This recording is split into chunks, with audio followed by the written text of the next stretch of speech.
We're going to do a keyboard replacement here on a Gateway laptop. It is a model number W340UI. You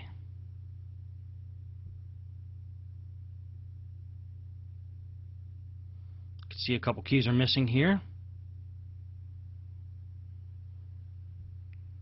The way to get the keyboard off is to remove that top plate right under the screen.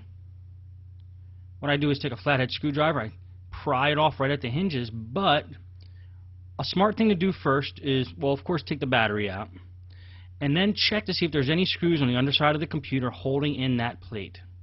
I'm going to zoom in here to give you a better view. And it looks like there's a couple screws, one there and one there, that could possibly be holding that plate in. So if we try to pry it off, it might not come off if the screws are still in. So let's just get those screws out.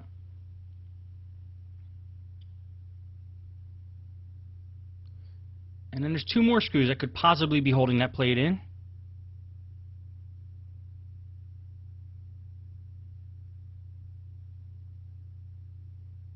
But most likely they're holding the hinges in. There's two other holes there. So we'll try to pry the plate off. If it doesn't come off, we'll try removing those other screws. One way to do it is get right under the hinge with a flathead screwdriver and just kind of jiggle the plate and see if it comes off. If it comes off easily, you know you got all the screws out. And yes, there were two screws holding that in. Now we have easy access to the keyboard. There's usually screws on the top of the keyboard, or it just flops over like that.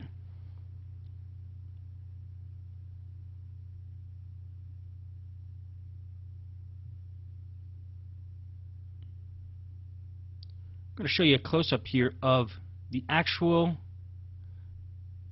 ribbon connector and the ribbon cable. Just push those two sides. Usually that's what all you have to do to get the keyboard ribbon out. Now we got a new keyboard here.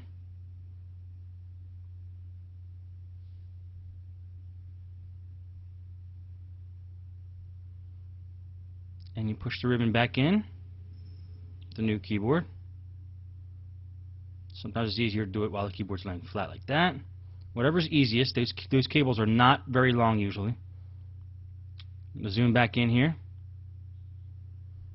You push that cable in and you clamp one side down and clamp the other side down. If you have nails, great. If not, use a screwdriver or preferably something non-metal.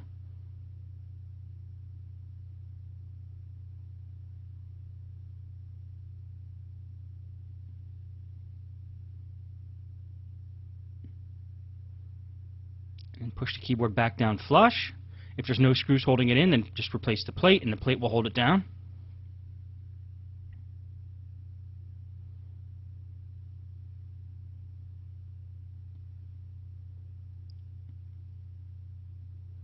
Make sure that the LCD cable is not in the way of that hinge cover.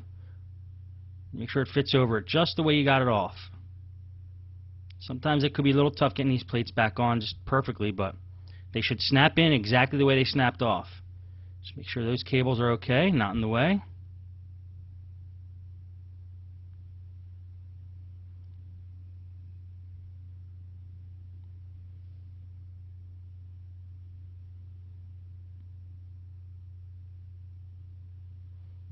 Everything looks okay. It might have been a tight fit in there in the first place, so that might be why it's not working. Okay, there we go.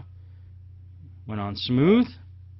It's a good idea to have the battery out because since you're putting this plate back on, your fingers are all over the power button. You don't want it to keep turning on and off.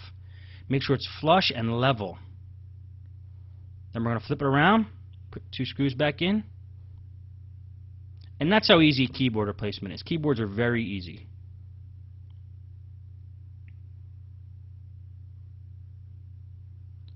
And that's how you do a keyboard replacement on a Gateway laptop. There you go.